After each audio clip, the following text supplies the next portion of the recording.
LDK nuk i ka asatëherë nuk i ka pasur të garantuara votat, duket që tash ka edhe më pak të garantuara, edhe pse ka rritur pak numrin e deputetëve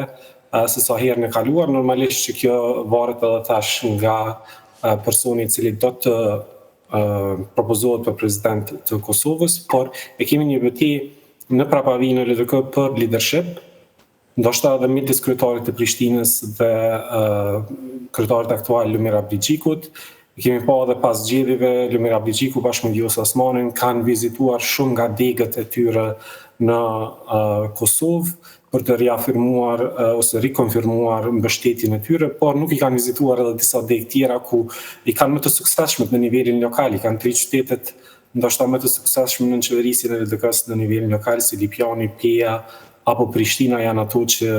po janë problematike për kryetarin aktual, të po e sfidojnë atë. Unë pak çuditëm me këtë vendimin e gjykatës kushtetuese për të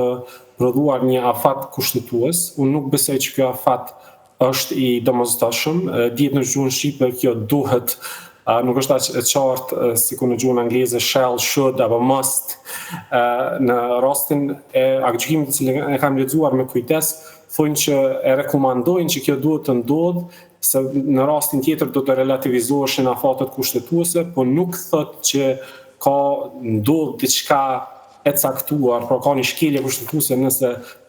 mas 30 ditëve nuk konstituohet kuvendi. Rikujtojmë që 3 qeveri të Kosovës janë konstituuar, kuvendi është konstituuar 30 ditë pas certifikimit të zgjedhjeve. Është rasti i qeverisë Mustafa në vitin 2014, është rasti i qeverisë Haradinaj në vitin 2017 dhe është rasti i qeverisë Kurti Ne, e cila pati një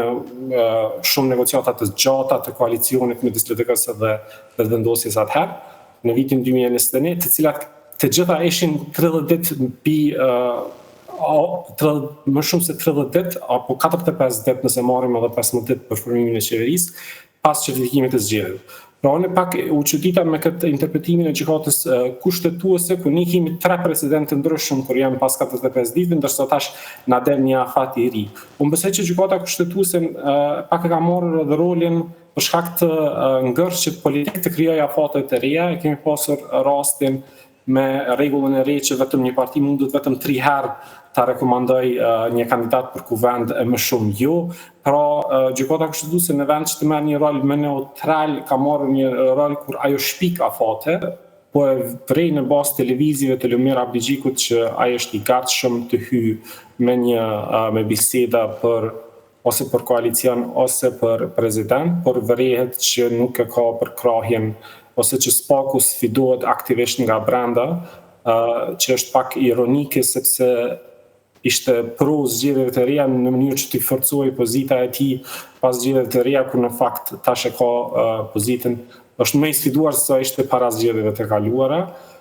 Për PDK-n ende nuk vërehet ndonjë mundësi bashkëpunimi, përveç asaj që kemi pa më herët me idenë e dikujt nga familja e Asharit, se ajo nuk u materializua, gjithashtu nuk pati më seriozisht diskutime me PDK-n, por gjithçka mund të ndryshojë në javë të vazhdim. Shpresoj që opozita do ta përdor këtë rast që të jenë edhe më proaktive dhe të propozojnë vetë kandidat për president e jo sikur herën e kaluar kur nuk propozonin asnjë kandidat. Megjithatë, me ide sa i përket AK-s, për shembull AK-ja ka një propozim deri më tani dhe ka thënë që në rast se do të mbështetej kandidati i tyre nga partitë opozitare, do të mund të kishte një garë mes edhe me një kandidat të vendosjes. E sheh si një mundësi ku ndoshta korumi brenda sallës kuvendit pastaj do të ishte më lehtë të sigurohej nëse ka në garë 2 kandidatë nga partitë ndryshme? Është AK-ja ka pak deputet dhe është vetë një që vazhdojmë të vendos kushte për bashkëpunim pse nuk e siguron quorumin e presidentit me deputetët që ka. I vetmi mënyrë se si AK-ja mund të faktorizohej është nëse kemi rastin e bashkëpunimit lëvizjeve vendosje me LDK-n dhe disa nga deputetët e LDK-s do ta refuzonin bashkëpunimin dhe nuk do të votonin pro, vetëm në atë formë do të mund të faktorizojë AK-ja. Përndryshe, është mirë që kryeministri Kurti e ka ftuar edhe AK në takim, por për momentin nuk shoh në një formë tjetër në cilën AK-ja mund të jetë faktor në zgjedhjen e presidentit.